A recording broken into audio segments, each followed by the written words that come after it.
Well, I would love to share with you a little bit of a research rabbit hole that I'm pursuing, which is what white root is that? So if you look at the paintings from the 1500s onwards, usually they can be these lush market scenes, and there's usually some sort of bundle of white root hanging out, and you're just like, what is that? Is that a radish? Is that a parsnip? Is it the white carrot of mystery? Or is it something more obscure like white salsa free or even rampions?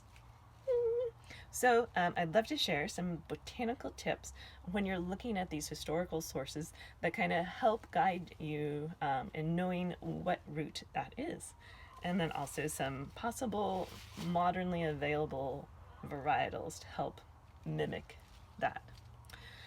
So we're going to look at two main groups, and that's going to be the Brassicas, which is where radishes and turnips are part of, and then also the Apiaceae, or the carrot family, the umbel family, which is where carrots are part of, and also its close cousins of parsnips and parsley. Also skirret, we love the skirret, is in that, but we're not going to take a look at that because that's a fall crop, and it's spring. And then also we're going to take a quick look at some of the other more slightly less dominant root crop families like sunflowers, which is where salsa free, black salsa free, and sunchokes, Jerusalem artichokes, are from. And then also the bluebell family, campanula, which is where rampions are part of. So that's really fun. So anyway, without further ado, brassicas or radishes. Ta-da! So this is a varietal called white icicles, definitely 20th century invention or bread. But if you look at some of the books, like this one that we all know and love, and I can never pronounce, Taniculum sanitalis, whereas this is a picture of turnips. It also has pictures of radishes, and depending on what manuscript you're looking at, sometimes those radishes are black and sometimes they're white, but they're definitely long and pointed and not the little round radishes that we think of today. So this is fun. And so in addition to both the shape of it, you can look at the leaf. They all come from the point, and what we're going to be looking at today are all botanical roots, right? No rhizomes or tubers here, all roots. And so then you pull this down and you look at the leaf, and it has this really nice globe shape that's divided. And so it almost kind of looks like Mickey Mouse ears or something that kind of has this very loby round shape. And when you look at the paintings, quite often, that is captured within them. Here is that kind of round loby leaf. And so both radishes and turnips have this structure. They also have a fairly smooth edge to it, although it can be a little wavy and jaggedy, and quite often, I don't think this will pick it up, but there is hairs on it, which sometimes is not the most pleasant to eat raw. So I really enjoy the white icicle radishes. They are nice and radish tasting, but without that really pepper kick that you sometimes can get with radishes. And then this fall I'm going to grow some of those German beer radishes that also look like this and probably are a little bit more heirloom varietal type.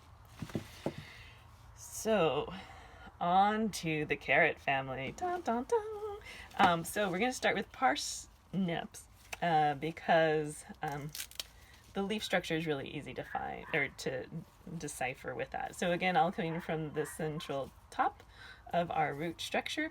These are a little bit short and squat. They're ones that I grow specifically for my heavy clay garden soils. And then if you look at the leaf structure here, it has this evenly pinnately compound leaf structure. Ooh, evenly? Oddly. I always get it confused. Opposite. Pinnate, compound, oddly. Anyway, so it ends with one little guy up here, which means it's oddly. Pinnately compound means that it is, instead of like your hand, dissection, it comes off the one stem, and then they're opposite each other. Da-dunk, da-dunk, da-dunk.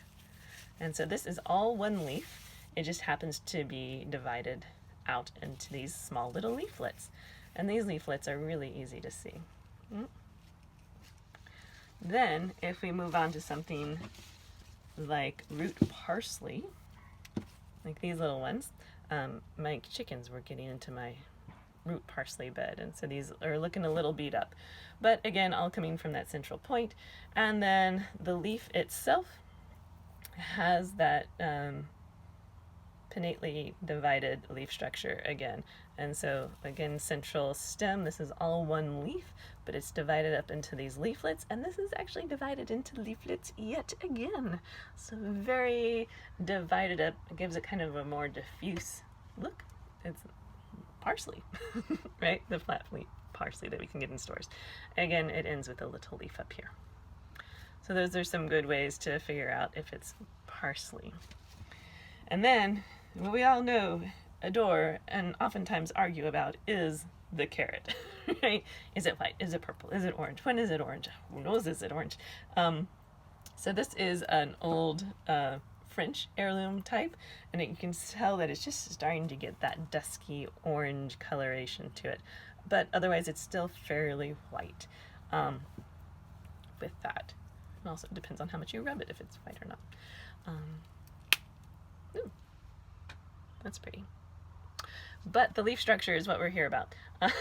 So again, all originating from the central top, the leaf itself, ta-da! And then once again, we have this division of the leaf. And so this one entire leaf is made up into tiny, teeny leaflets. And so you can tell though that this structure is a little bit different, right? It kind of has these more elongated leaflets to it. And so it gives it a much more diffuse, kind of ephemeral shape compared to like the very robust parsnip or even the dense kind of parsley. So that's definitely something to look for if you're looking for, is that a carrot that's pictured on your quest for carrot color? Is that leaf structure of that really nice diffuse kind of compound leaf structure? So with that, we'll take a quick little break and dive into the world of leeks. And what leeks? Leeks are not a root vegetable. No, they're not. But sometimes, not this one, if they're well blanched, meaning that they've been hilled up or their stem has been covered so it turns white. Sometimes, if you're just holding on to that, that can look like a bundle of white roots. But you can usually almost always tell them apart because, like mentioned, like onions or anything, they come down to this little head, and then there's this little top knot, kind of spiky hairdo of the root structure. So leeks. Then Asteraceae, sunflower family, much different structure. So this is not going to be a divided or lobe leaf or anything like that. So this is salsa free. Well, it can't be, but anyway, we won't get that detail. It's salsa free. This is white salsa free, Trigopogon. It has, again, the leaves coming from, there's a chicken in my garden. Chickens. Anyway, it comes from the central point, but it's not quite like that top with a little knobbin of leaves coming out. It's a little bit more imbricated, folded over, kind of held together all in one. And then with that, the leaf itself is nice, long, and linear. This is very true in salsa free, although that doesn't hold true across the entire family. And it has a nice strong midrib. And even though these veins, the little veination within the leaves looks kind of parallel in this, it's actually a netted veination of a dicot family. But it's hard to tell from here. But anyway, the point of that is, this is what a salsa free looks like, even though it'll be bigger once it grows up. Similar thing with black salsa free. So you can tell that this root's going to be a little bit darker in color, and as it grows and gets older, it'll actually turn black. This is also known as viper's grass. You can eat the greens or you can let it grow for the root. But again, we're looking at that entire leaf margins. This one's a little bit beat up, again, chickens. And then this has that veination that I was talking about. Instead of that strong linear veination, it's kind of more palmately, not quite so linear. And last but not least, we have the rampion. Dun, dun, dun. Yay, rampion. So this is in the bluebell family, and you can tell this is a very different setup here. This shows it very well. So it's almost skirret-esque in nature, but with that, from this one nobbin of root mass, and it's probably going to be most likely maybe not one central root. That might be me growing it weirdly though. Then there's lots of multiple growing points where these clusters of leaves come out. The leaves themselves are strong, although they almost look like spoons. They kind of spatulate. And then again, entire margins, nice veination, a netted veination. Yeah, and just kind of generic. I think there is an image of one of these in one of the standard market scenes that you'll often find, Celebration of Spring, something like that. There's a little bowl with these little diffuse little roots, and my guess is that's rampions. But we shall see. So anyway, that's a quick highlight on some of the botanical features to look for when you are looking at those lovely market garden scenes to try to figure out what vegetables are what, especially when it comes to the root vegetables. Radishes and turnips have that really lobed leaf structure. All of the carrots and the parsnips are going to have that kind of compound leaf structure. And then you have some of the other odd ones that you don't see quite as often in those, which are things like your white salsa free and your rampions. So I hope all is well. I hope that was fun.